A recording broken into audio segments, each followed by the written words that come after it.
The 1970s gave us some of the boldest, strangest, and most fearless films ever made, but not all of them were hits. In fact, some of the greatest movies of that decade failed so badly at the box office that they nearly destroyed careers, studios, and reputations. Audiences ignored them, critics argued about them, studios panicked, and yet, decades later, these same films are studied, praised, and called masterpieces. Let's start with one of the most legendary disasters in cinema history: Sorcerer, 1977. In 1977, everything looked perfect on paper. William Friedkin, the director of The Exorcist and The French Connection, was at the top of Hollywood. He had two massive successes: Oscars, critical respect, and complete creative freedom. His next film was called Sorcerer. It had a big budget, international locations, a dangerous, ambitious story, and the backing of a major studio. Universal expected a hit. What they got was a catastrophe. Sorcerer tells the story of four broken men hiding in a corrupt South American village: criminals, outcasts, men with no future. They're offered a suicidal job: transport trucks filled with unstable dynamite through jungles, mountains, and rotten bridges. One mistake means instant death. The film is slow, tense, grim, and merciless. No heroes, no comfort, no jokes. Friedkin filmed in the real jungles, real rainstorms, real danger. Actors almost died.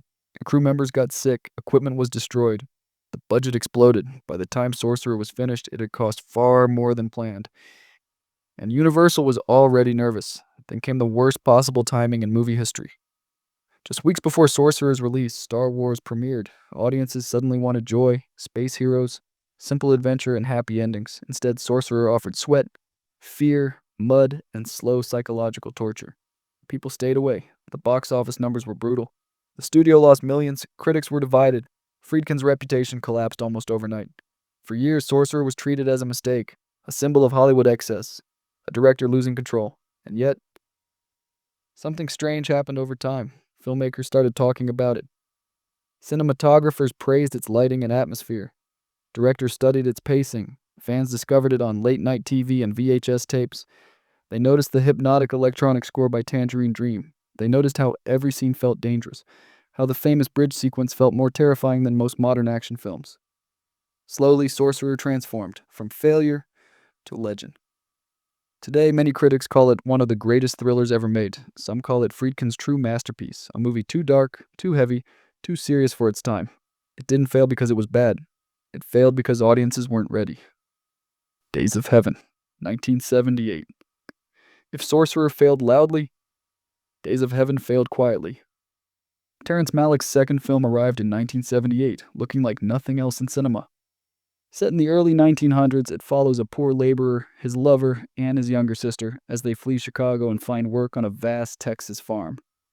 The story is simple, almost minimal, but the way it's told is unreal. Golden skies, endless wheat fields, soft voices, long silences. Malick shot much of the movie during magic hour, the few minutes before sunset when the light turns warm and unreal. It took years to finish. The budget climbed. The studio grew uncomfortable. When the film finally released, audiences didn't know what to do with it. There was no fast plot, no big twists, no loud drama, just mood, images, stillness. People walked out. Some called it boring. Some called it empty. It made little money. Once again, a studio investment quietly vanished, but critics were confused in a different way. Some praised it, others didn't understand it. It won awards for cinematography, but commercially it barely existed. Then time did its work. Film students discovered it. Directors like Christopher Nolan and Denis Villeneuve talked about it. Cinematographers called it one of the most beautiful films ever shot. What once felt slow now felt meditative. What once felt empty now felt poetic. Today, Days of Heaven is regularly ranked among the most visually stunning films ever made. Its failure wasn't loud, it was gentle, a masterpiece that slipped past its own era. Aguirre, The Wrath of God, 1972. In the early 1970s, German director Werner Herzog decided to make a film about madness, real madness. Not the Hollywood kind, but the slow spiritual collapse of a human being. Aguirre, The Wrath of God, follows Spanish conquistadors traveling through the Amazon in search of a mythical city of gold. And their leader, Aguirre, slowly becomes obsessed with power, destiny, and immortality. The film was shot in the real jungles, with real danger, minimal budget, actors sick with disease, crew threatened by rivers, animals, and starvation. The lead actor, Klaus Kinski, was famously unstable and violent on set. Herzog later claimed he threatened Kinski with a gun to keep him working. When the movie was released, it barely mattered. Mainstream audiences ignored it. It was too strange, too slow, too foreign, too unsettling. In many countries, it barely played at all. Financially, it failed. Commercially, it was invisible. But something else happened. Art house cinemas embraced it. Filmmakers talked about it. Francis Ford Coppola cited it while making Apocalypse Now. Its final images, a madman alone on a raft surrounded by monkeys, became legendary. Today, Aguirre is considered one of the greatest films ever made about obsession and power. A movie that predicted the psychological darkness of modern cinema decades early. Another failure that outlived its success. The Long Goodbye on 1973. Robert Altman's The Long Goodbye had everything going against it. It was based on a beloved detective character, Philip Marlowe. Fans expected a traditional noir film, sharp dialogue, classic mystery, stylish crime. Instead, Altman made something completely different. He placed Marlowe in 1970s Los Angeles. He made him confused, out of place, almost foolish. The movie wandered, scenes overlapped, dialogue felt messy. Nothing was clean or heroic. Audiences hated it. They wanted a strong detective. They got a tired man drifting through a broken world. The box office was weak, reviews were harsh, fans of the original novels were furious. Once again, another failure added to the pile. But years passed, and critics started watching it again. They noticed how modern it felt, how it quietly deconstructed masculinity, how Marlowe wasn't weak, just outdated. A man from another era lost in a cynical world. Today, The Long Goodbye is considered one of the greatest neo-noir films ever made. A movie far ahead of its time, a disaster that became a blueprint. Wake and Fright, 1971. Some movies fail because they are misunderstood. Others fail because they are too honest. Wake and Fright was both. As the film follows a quiet schoolteacher traveling through rural Australia, he plans to leave. Just one night in a small town, that's all. Instead, he becomes trapped in a nightmare of alcohol, violence, gambling, and psychological collapse. The movie shows masculinity as ugly, drinking as self-destruction, friendship as a trap. It includes brutal scenes that shocked audiences, especially its famous kangaroo hunting sequence. When it was released, people were horrified. Some critics called it disgusting, others called it immoral. Audiences avoided it, the film disappeared. For decades, it was almost lost. Then in the 2000s, a damaged print was found, restored, re-released, and suddenly people saw it differently, not as exploitation, schwupsit, but as one of the most disturbing and honest portraits of human collapse ever filmed. Martin Scorsese called it a masterpiece. Critics now rank it among the greatest Australian films of all time. But in 1971, it was poison to the box office. In the early 1970s, crime movies were changing. They were becoming louder, meaner, more violent.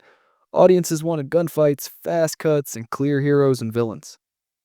Then came The Friends of Eddie Coyle, a quiet movie, a tired movie, a sad movie. Robert Mitchum plays Eddie, a small-time criminal in Boston, not a kingpin, not a mastermind. Just a man who's been around too long, made too many mistakes, and is running out of time. He's facing prison. He has friends, but not the kind who will save him. The film doesn't glamorize crime. There are no big speeches, no heroic moments, just conversations in cars, cheap diners, parking lots, bars, people talking about deals, betrayals, and survival like it's office work. When the movie was released, audiences didn't care. They thought it was boring, too slow, too quiet, no excitement. It barely made an impact at the box office, another failed crime film. But over the years, something changed. Filmmakers began to notice how real it felt. How criminal life wasn't stylish, just depressing. How Eddie wasn't evil, just tired.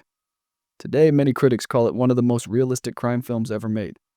A blueprint for modern slow-burn crime dramas. A movie that failed because it refused to lie. Yeah, The Last Movie, 1971. Dennis Hopper was untouchable in 1970. Easy Rider had made him a symbol of a generation. Hollywood handed him creative freedom, money, control. So Hopper made The Last Movie and it destroyed him. The film is about a stuntman who stays behind in a small Peruvian village after a Western movie crew leaves. And the villagers, confused by what filmmaking is, begin recreating the violence they saw for real. But the story is barely the point. The movie is fragmented, non-linear, abstract, confusing, dreamlike, sometimes beautiful, sometimes unbearable. The studio had no idea what to do with it. Audiences were furious. Critics attacked it. The film collapsed financially. Hopper's career collapsed with it. He disappeared from mainstream filmmaking for years, struggling with addiction and failure. For decades, the last movie was considered one of the biggest disasters of New Hollywood. A warning story. What happens when a director gets too much freedom? Then time passed, and younger filmmakers watched it again. They saw its ideas, its madness, its strange honesty, its attack on Hollywood illusion. Now it's called a cult classic, still divisive, still strange, but respected. A movie that didn't just fail, it exploded. Performance 1970. Before it was famous, performance was feared. The film starred James Fox as a violent gangster hiding from his former life, and Mick Jagger as a reclusive rock star living in a decaying mansion. Their worlds collide, identity breaks down, reality bends, sex, violence, drugs, ego, power, boss, all blur together. The studio panicked. They thought the film was too sexual, too confusing, too dangerous. They delayed its release, cut scenes, re-edited it. In some countries, it was nearly banned. When it finally reached theaters, audiences didn't understand it. Some hated it, some walked out. It made little money, another failure. But underground audiences loved it. Musicians loved it. Artists loved it. Directors loved it. Performance became a symbol of the end of the 1960s dream, a film about losing yourself, about identity dissolving. Today, it's studied in film schools. Its imagery is iconic. Its influence is everywhere, from music videos to psychological thrillers. It failed because it was too far ahead, too honest about chaos. A Touch of Zen, 1971. In Asia, A Touch of Zen was respected, but outside Asia, it was a disaster.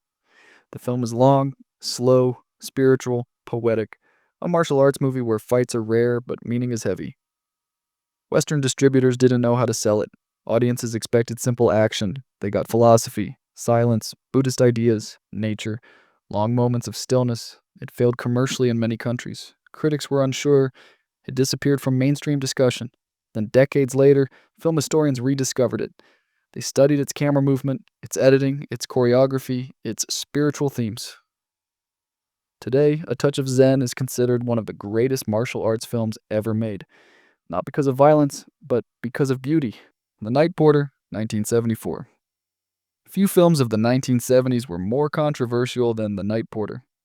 The story follows a former Nazi officer working as a hotel porter in Vienna.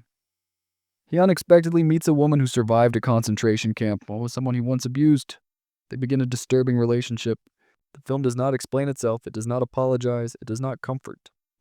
Audiences were outraged. Critics argued fiercely. Some called it art. Others called it immoral. In several countries, it was protested, boycotted, restricted. Commercially, it suffered. The controversy overshadowed everything. Many theaters refused to show it. Yet over time, the conversation changed. Scholars discussed its themes: power, trauma, memory, consent, guilt. It became a film studied in universities, not loved, but respected. A movie that dared to explore darkness without guidance, and paid the price. The 1970s were a strange time in cinema. Studios took risks, directors pushed boundaries, stories became darker, slower, more honest. And sometimes, the audience wasn't ready. These films didn't fail because they were weak. They failed because they were uncomfortable. Because they challenged expectations. Because they refused to simplify the world. Today, many modern box office disasters disappear within months, forgotten, replaced. But these films, they survived. They waited. And in the end, they won.